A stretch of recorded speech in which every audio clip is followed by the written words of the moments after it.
It's a trick. The whole entire world is a business. And the more I learn about this, the more you see how this stuff really works. It's extraordinarily scary stuff. The Vatican's behind all of this stuff, way behind all of this stuff at the Vatican. You better go back and look at the real powers behind the world throne. That's the Vatican. You better go back and check out the Jesuits. Jesuits are really behind a lot of this stuff. I mean, get the movie Godfather 3, the third one in the series. Michael Corleone, everybody knows he's a godfather, he's the head of the mob family. And in the very beginning of Godfather 3, he's being anointed with a sword in New York as a member of the Knights of Malta. Yeah, it's in the movie. He's right in the church, and the cardinal is anointing Michael Corleone into something called the Knights of Malta. The Knights of Malta are a very powerful secret society operating behind and for the Catholic Church. They're connected to something called Opus Dei, the work of God, Opus Dei. And Opus Dei, CIA, NSA, all of these alphabet agencies are connected to the Knights of Malta, which is a Catholic institution. This is why all over the world, all the politicians go and kiss the ring of the Holy Father and bow down and kiss the ring. Why? Because he's the Holy Father. He represents God. He is the Godfather. We're talking Rome. We're talking powerful occult orders of secret societies, Opus Dei. They're the people Rome gave birth to something called P2, Propaganda Due. P2 Lodge is operating out inside the Vatican, inside the Catholic Church, as a secret society called Propaganda Due, P2. P2 is an extremely powerful occult network of very powerful politicians, military leaders, and they are well known. Even in the movie Godfather 3, P2 is mentioned twice. Go back and watch it. They talk about P2. And there's a time when the young man who's taking over the Godfather position is meeting the Grand Master of P2, Propaganda Due. It's in the movie. And he introduces him as the master of P2. Opus Dei is a cesspool of controversies, more so than many other Catholic institutions. The Jesuits are heavily opposed to the Opus Dei's existence, claiming that the Opus Dei is very dangerous, and that there were signs in it of a covert inclination to dominate the world with a form of Christian Masonry. It isn't just the Jesuits that have criticized Opus Dei, though. Many leaders, journalists, other religious figures, and ex-members criticize the organization for its many cult-like practices. For instance, the recruitment process of Opus Dei is highly aggressive, using love bombing or showering potential recruits with admiration to join, despite many psychologists claiming love bombing is a part of a cycle of abuse and is described as psychological manipulation. Another factor why Opus Dei is described as cult-like is because of the immense control Opus Dei directors have over their members. Ex-supporters even mention that leaders would burn books that were part of their forbidden books list. To quote, former numerary Joseph Gonzalez says, "During my stint as a numerary, I witnessed the numeraries, including the directors, intermittently burning books in the garden at the back of the center, usually Protestant Bibles and books on the theory of evolution. As expected, Opus Dei denies repressing their members' freedom and would often do so by quoting Escrivá, who once said, 'Respect for its members' freedom is an essential condition for Opus Dei's very existence.'" The factors contributing to Opus Dei's cult-like status doesn't end yet, as their intense secrecy is a point of contention and has raised more questions than answers. Opus Dei does not publish member lists, and members do not reveal that they are part of the organization to the public. In fact, in its 1950 constitution, members are forbidden to reveal their membership unless granted permission by their leaders. Lastly, another heavily criticized part of the Opus Dei is their influence within the Catholic Church as a whole. Because of its unique status, Opus Dei has both too much independence and influence towards the Church. Critics would say that Opus Dei has become a church in a church thanks to its independence. The combination of dated beliefs, questionable practices, and very aggressive control over its members all point to Opus Dei being one massive cult disguised as an institution of the Catholic Church. The Vatican's behind all of this stuff, way behind all of this stuff at the Vatican. You better go back and look at the real powers behind the world throne. That's the Vatican. We know that the name Vatican has nothing to do with the Bible, Greek language, or Latin. It is derived from the Etruscan god Vatis, who was the god of divine communication and prophecy. The Etruscans believed that Vatis resided in an underground cave, and they built their temples on top of these caves to commune with the god. Today, the Vatican is still built on top of an ancient Etruscan cave, and it's said that the Pope himself communicates with Vatis through a secret tunnel that connects the Vatican to the cave. Whether or not this is true remains a mystery, but it is clear that the name Vatican originates from pagan belief. In October 2019, Pope Francis changed the name from Vatican Secret Archives to the Vatican Apostolic Archives. The Apostolic Archives is the central repository of the Holy See for all of its acts, deeds, and documents, and is one of the oldest institutions in the world. It was founded on the initiative of Paul V in the mid-17th century, and is currently one of the most extensive archives in the world. The archive also contains personal archives of the Pope and are subject to the Pope's authority. The archives are divided into two sections: the Vatican Apostolic Archive and the Vatican Secret Archive. The Apostolic Archive contains documents from the pontificate of Pope Innocent VIII up to the 20th century, while the Secret Archive houses records from more recent years. The Apostolic Archive is open to researchers, while the Secret Archive is not. The Vatican Secret Archives is a vast storehouse of secrets and revelations, containing records of scandals and explosive information. The archives are so enormous and disorganized that no one knows its full extent. One expert claims that there are only 24 miles or so of shelves for the archives. However, the Vatican recently admitted that there are 85 linear kilometers, 52 miles of shelves. Additionally, there are 135 fondi, or individual archives, separate from these shelved entries. These include not only records of papal decrees, chancery business, and the like, but other materials, such as the records of prominent papal families, suppressed religious orders and monasteries, and those of nunciatures, or church embassies. Most of this has never been examined, much less indexed or cataloged. The access is strictly controlled because of sensitive information, such as information regarding the Inquisition, a group of institutions within the Catholic Church whose aim was to combat heresy, conducting trials of suspected heretics. These types of information can only be seen with permission from its successor organization, the Sacred Congregation for the Propagation of the Faith. Nevertheless, the Vatican Secret Archives is a valuable source of information for historians and researchers seeking to uncover the truth about the Catholic Church and the world around us. According to some rumors, the Vatican archives contain evidence of extraterrestrial life. The most commonly cited evidence is a series of skulls that are said to be of extraterrestrial origin.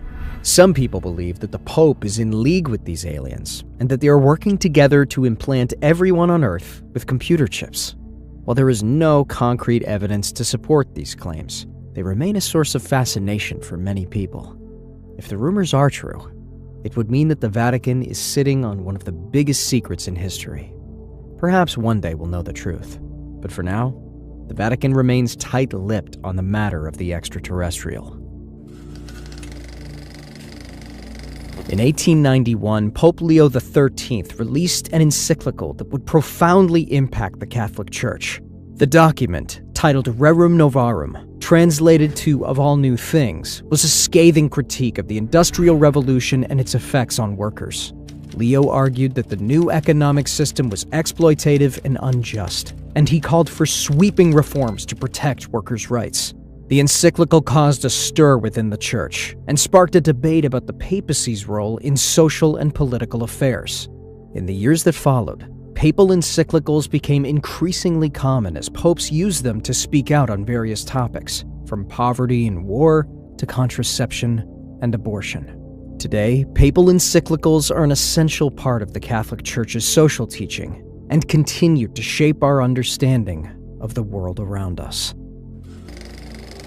Some people believe that despite its dissolution in medieval times, the Illuminati has slowly built itself up, with its members placed in some of the most powerful positions across the world.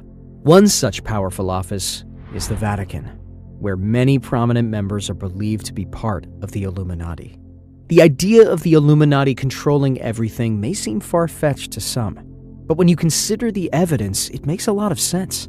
For example, the Vatican is an immensely wealthy organization, with an estimated worth of over $30 billion. They also own some of the world's most valuable art and historical artifacts.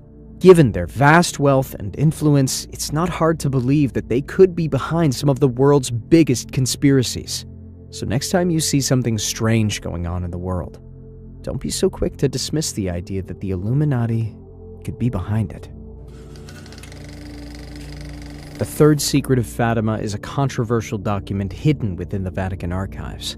In 1917, 3 children from Portugal claimed to have received a prophecy from the Virgin Mary, one of which was witnessed by thousands of people. The supposed suppression of this third secret fueled rumors that its contents were regarding a nuclear holocaust, natural disaster, and so on. The release of the contents of this secret in 2000 did not do much to quell speculation. Many believe that the third secret is still being withheld from the public. Some believe that its contents are too shocking to be revealed, while others believe that the Vatican is using it as a tool to control the masses. Whatever the truth may be, the Third Secret of Fatima remains one of the world's most mysterious documents. Only a handful of people can access the archives. Even then, they are only allowed to view specific documents. But some believe there is more to the Vatican archives than meets the eye. For example, some believe that hidden away in the archives is a time machine known as the chronovisor. The chronovisor was allegedly built by an Italian scientist and priest, Father Pellegrino Maria Ernetti. Ernetti was said to have reverse-engineered a device that an ancient civilization had left behind. Using this device, he was able to view events from the past and future. He even claimed to have witnessed the crucifixion of Jesus Christ. However, no record of such a device exists, and Ernetti took his secrets to the grave when he died in 1994. Nevertheless, some believe that the chronovisor is still hidden in the Vatican archives, waiting to be discovered. Ernetti, along with many scientists, claims to have made the chronovisor through combining ancient occult knowledge and modern scientific advancements to provide the Vatican with information about certain historical events. Peter Krause, a journalist, published a book in 1997, originally released in German, entitled Die Schicksal ist vorherbestimmt, literally meaning your destiny is foretold, which details the information currently known about the chronovisor. The book was later translated to English under the title The Creation and Disappearance of the World's First Time Machine on March 1, 2000. This book features previously unreleased documents, such as the first Latin to English translation of the text of Thyestes, a now lost tragedy from Rome in 169 BC. Ernetti was said to have brought it back himself. In addition, Vatican priest Father Francois Brune was in full support of the chronovisor's existence. Ernetti died at the age of 69 in 1994, and while his death was reportedly peaceful, many speculate whether this peacefulness was natural or done by force to silence Ernetti in order to conceal the secrets of the chronovisor. While not much is known about Ernetti himself other than having a boisterous career in the field of music and being proficient at exorcism, his claim to having made a time-traveling machine has left an impact not only on the Christian community, but the speculative population as a whole. To say that the chronovisor is a time-traveling machine wouldn't be entirely correct, though it wouldn't be incorrect either. If by time-traveling machine you mean transporting a person to another time period to allow them to live that era in person, then the chronovisor isn't a time-traveling machine by that definition. However, if you define a time-traveling machine as a device that allows users to peer into either the past or future, then the chronovisor is a time-traveling machine. The chronovisor is described as a time viewer that had the ability to film and capture images from the past without sound. Think of it more as a window to the past than a time machine, a device capable of displaying scenes from a specific time in the past. It's unsure whether the chronovisor is capable of viewing events in the future, as only reports of events from the past have been observed by Ernetti. While a blueprint of this device exists in the public domain, it's not exactly clear how the machine functions. The chronovisor is reported to have been built by a team of 12 scientists, most of which go unnamed, but includes famed physicist Enrico Fermi and former Nazi scientist Wernher von Braun, who helped Ernetti construct the device. Fermi was noteworthy, as he received a Nobel Prize in Physics in 1938, while von Braun was part of the NASA team that allowed America to step on the moon. While the concept of a time-traveling machine is seemingly impossible, with a team of these renowned scientists, it lessens the gap of fiction and reality. The machine itself was composed of antennae made out of mysterious metals, which were responsible for receiving light and sound signals on every wavelength responsible for tuning into a specific time and place. Additionally, there was a screen and recording device that allowed the user to capture any moments they wanted. Ernetti claims to have observed many historical events, some of which he has proofs of observing. As mentioned earlier, Ernetti claims to have watched parts of Thyestes during his televisual travels, publishing fragments of what he observed from the play. He also claims to have seen ancient Rome during its prime. Ernetti was also able to recount how he witnessed Marcus Tullius Cicero's speech to the Roman Senate in 63 BC. Other speeches Ernetti claims to have watched are those of Mussolini and Napoleon. The boldest and most famous historical event he claims to have witnessed through the chronovisor, however, is the crucifixion of Jesus Christ in AD 33. On May 2nd, 1927, through an Italian magazine called La Domenica del Corriere, Ernetti published a shocking image that surprised many, especially the religious: the never-before-seen face of a crucified Jesus Christ. While its legitimacy is heavily contested, this is what Ernetti considers as the prime proof of the chronovisor's time-traveling abilities, because nobody saw the chronovisor machine itself. In addition to this, Ernetti also claims that he witnessed the Last Supper and kept a photograph of the event for himself as a souvenir. Though unlike his claim of seeing Christ's crucifixion, evidence for this has not been provided by Ernetti.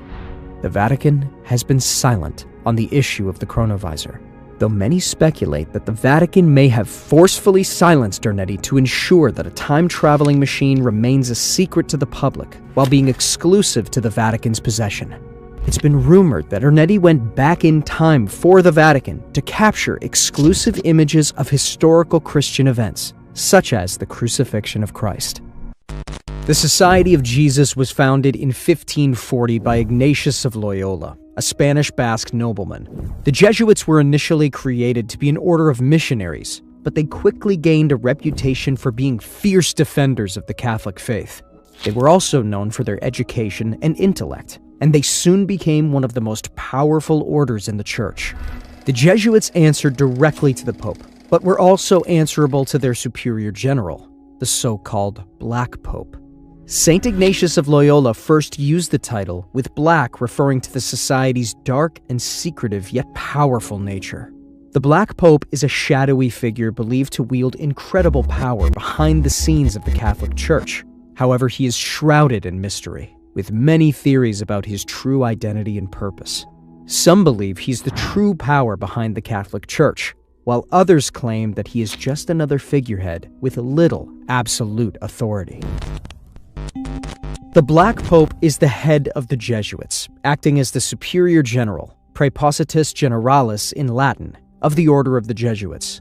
He is referred to as the Black Pope not because of his race or skin color, but because of his position in the church hierarchy.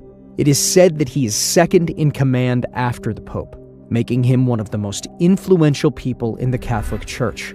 The name comes from the black cassock, or long-sleeve clothing that Jesuits wear, often seen as secretive, powerful, and omniscient.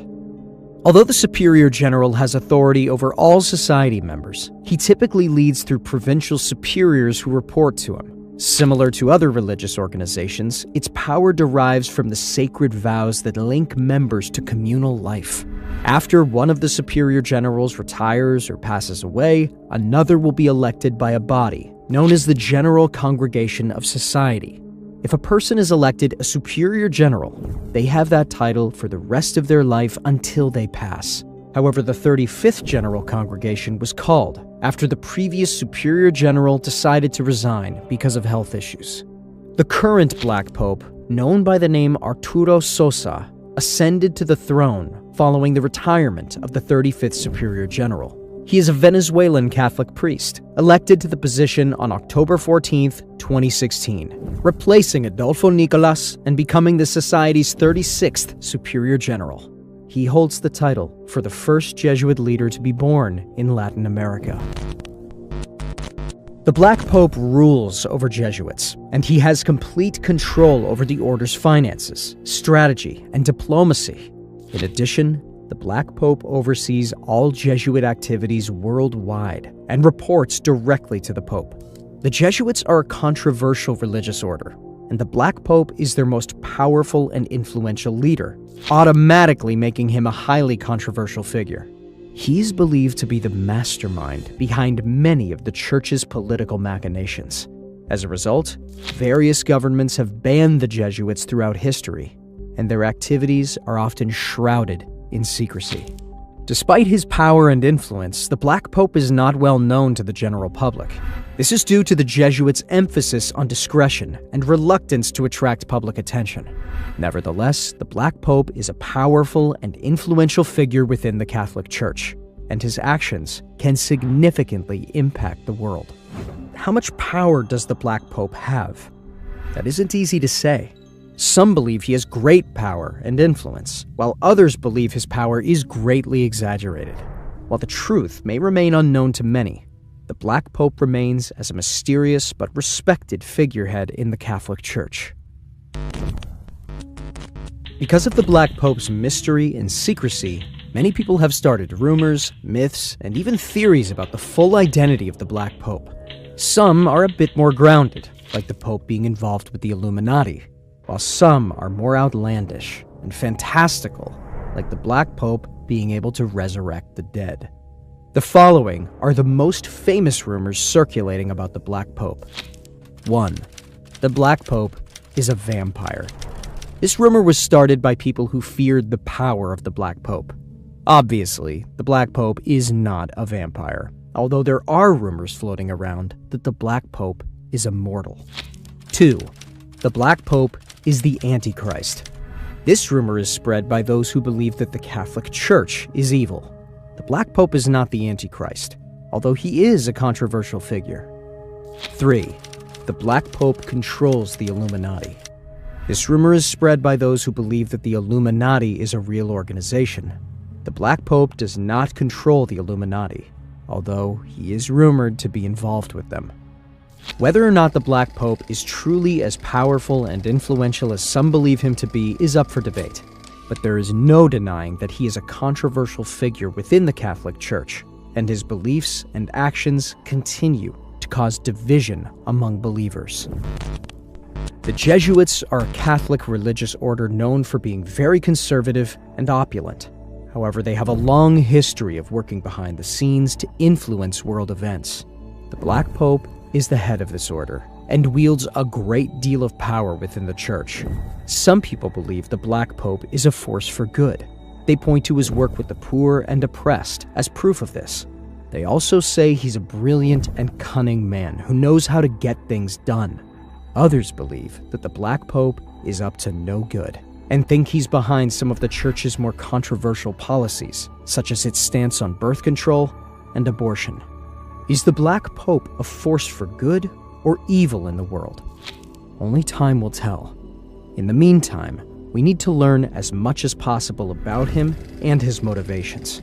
Only then will we be able to ensure that he is on the side of righteousness. But one thing is certain, he remains one of the most intriguing and mysterious figures in the history of the Catholic Church.